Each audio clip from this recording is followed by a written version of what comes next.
जगन्नाथ्याष्टहं कदाचित् कालिन्दी तडविपीन सङ्गीतहरवो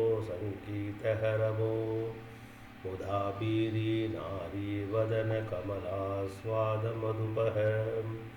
रमाशम्भु ब्रह्मामरपति गणेशार्चितपतो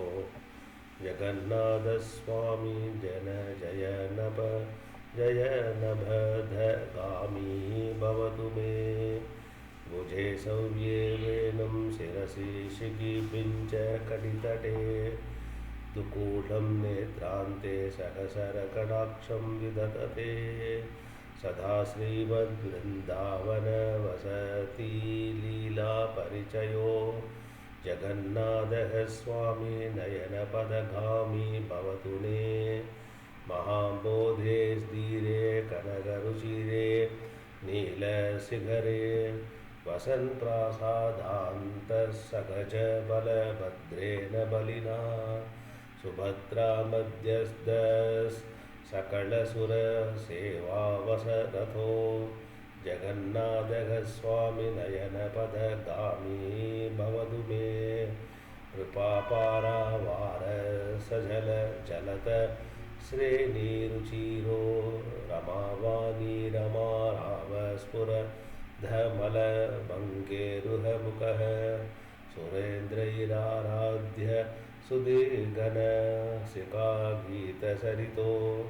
जगन्नाथः स्वामी नयनपदगामी भवतु मे रथारूढो गच्छन्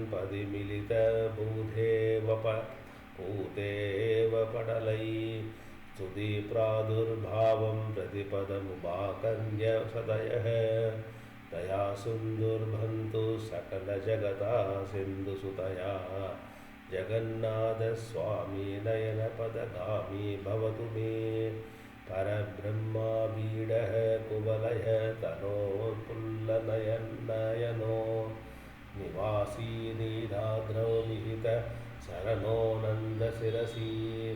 रसानन्दो राधा सरसबपुरालिङ्गनसको जगन्नाथस्वामी नयनपदगामी भवतु मे न वैयाचे राज्यं न च गणकमाणिक्यविभवं न याचेऽहं रम्यां निखिलजनकाम्यां वरवधूं सदा काले काले प्रमदपदिना गीतसरितो जगन्नाथस्वामी नयनपदगामी भवतु मे हरद्वं संसारं धृतधरमसारं दुरपते हरद्वं पापानं विमपरां यादवपते अहो दीनो नादो निहितशरणो निश्चितमिदं जगन्नाथस्वामी नयनपदगामी भवतु मे जगन्नाथाष्टकं पुण्यं यः पठे प्रयतः शुचिः सर्वपापविशुद्धात्मा विष्णुलोकं च गच्छति इति श्रीमच्छङ्कराचार्यविरचितं